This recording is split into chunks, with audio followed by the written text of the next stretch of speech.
Hati-hati Pak Bu ya. KUHP yang baru ini beberapa pasalnya mengkriminalisasi syariat. Aturan syariat dipidanakan. Contoh satu, nikah sirri. Nikah sirri, nikah yang gak dicatat di KUA, saudara. Secara agama nikah itu sah, saudara. Memenuhi syarat perkawinan, memenuhi daripada rukun pernikahan, sah. Tapi di dalam KUHP yang baru, saudara, setiap orang, laki perempuan yang tinggal satu rumah, seperti layaknya suami istri, tanpa ada ikatan perkawinan yang sah, maka dipidana penjara. Kita lihat dalam penjelasan apa maksud perkawinan yang sah. Di penjelasan ditulis perkawinan yang sah adalah perkawinan yang tercatat di catatan negara, saudara, sesuai undang-undang nomor sekian. Berarti nikah siri berdasarkan pasal tersebut bukan nikah yang sah. Jadi kalau ada orang nikah siri, dia bisa dipenjara. Ini urusannya kalau begini banyak kiai di penjara nih. Nah, orang di Jawa Barat kiai yang nikah siri banyak, dai-dai, ustadz-ustadz yang nikah siri banyak, betul? Saya tanya, bahaya tidak? Bahaya tidak? Nikah siri itu saya tanya, secara agama sah tidak? Sah tidak? Lah kalau sah kenapa dianggap kriminal? Kenapa disebut kejahatan? Kenapa dipidana? Kenapa diancam penjara? Nikah siri yang jelas-jelas sah secara agama itu bagian daripada syariat, dikriminalkan, dianggap kejahatan, diancam penjara. Saya tanya, ini bahaya tidak? Biarkan atau lawan? Oh, lawan. Yang kedua, saudara, nggak sampai di situ. Di dalam undang-undang peraturan, baik dalam undang-undang maupun dalam keputusan pemerintah, saudara, sekarang ada yang baru.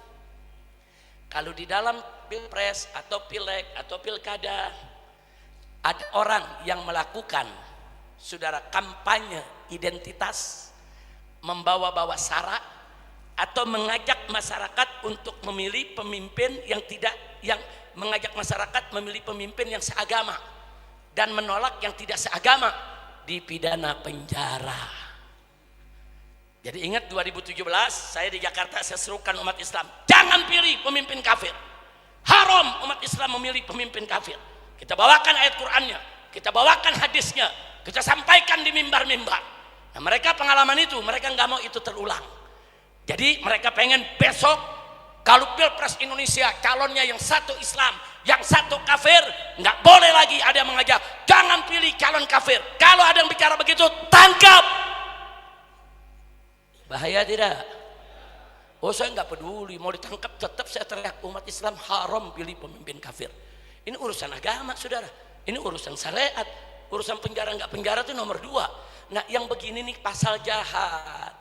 Itu umat Islam dilarang memilih pemimpin kafir, itu aturan Quran.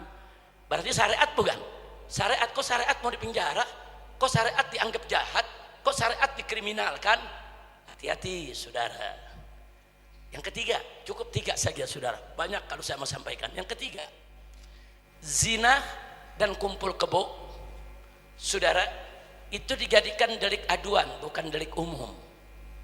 Artinya, kalau ada yang berzina atau ada yang kumpul kebo, itu harus ada yang melapor dari keluarganya.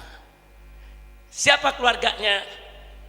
Istrinya atau suaminya, saudara, atau bapaknya atau ibunya atau anaknya. Hanya ini yang boleh melapor.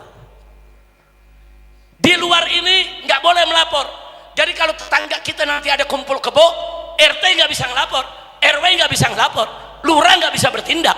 Kenapa? Bukan keluarganya.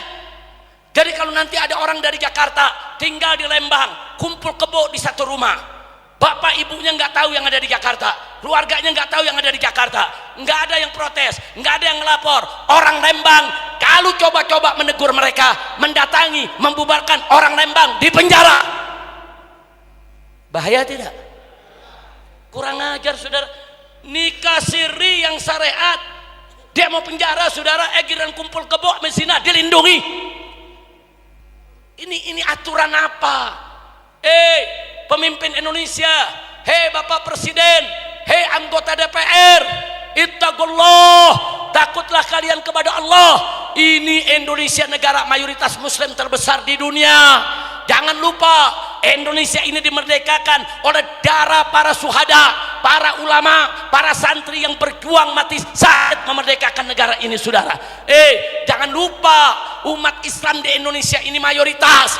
Mereka wajib menjalankan syariatnya. Jangan sekali-kali syariat mereka kau kriminalisasi, kau jadikan kejahatan, kau jadikan pidana, haram. Maka itu saudara, saya nggak bakal berhenti sampai di sini, saudara. Walaupun usia saya sudah lanjut, sudah umur 60 lebih, tapi dalam urusan amar ma'ruf nahi munkar saya nggak bakal berhenti. Sallu ala nabi. Nggak boleh kita berhenti, saudara. Sebab kalau ini dibiarkan, kesian anak cucu kita nanti, saudara.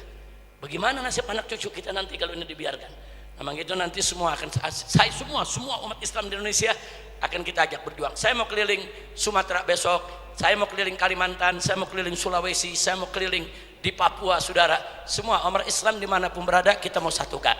Yuk kita bergerak kembali. Nggak boleh ada peraturan di Indonesia yang bertentangan dengan syariat Islam. Oh, ada pejabat mengatakan, Habib, ini kan Indonesia bukan negara Islam.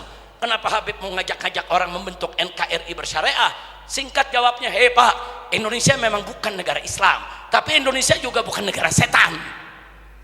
Lihat Pancasila, sila pertama, ketuhanan yang Maha Esa. Artinya negara ini harus menjunjung tinggi hukum Tuhan yang Maha Esa. Siapa Tuhan yang Maha Esa? Siapa Tuhan yang Maha Esa? Jadi artinya apa? Negara ini memang bukan negara agama, ini negara berketuhanan yang Maha Esa. Ini negara tauhid. Kalau kau mau seenaknya maksiat itu merajalela, ganti saja sila pertama, jangan ketuhanan yang Maha Esa, ganti kesetanan yang luar biasa. Kurang ngajar. Enak-enaknya saudara, kita lagi mau tegakkan syariat, ini kan hukum Tuhan yang Maha Esa. Waktu ngomong Habib ini bukan negara Islam, ini juga bukan negara setan. Betul? Betul? Nah sekarang saya jujur, kita umat Islam, saudara, dasar negara kita ketuhanan yang Maha Esa. Bagus tidak? Bagus tidak? Dukung tidak? Terus ada yang mau ganti jadi kesetanan luar biasa. Setuju tidak? Setuju tidak? Saya tanya, diamkan atau lawan? Diamkan atau lawan? Jangan coba-coba kalian ganti sila pertama ketuhanan yang Maha Esa dengan kesetanan yang luar biasa.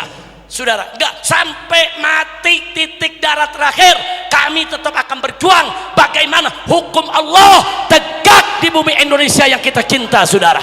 Takbir, takbir, takbir.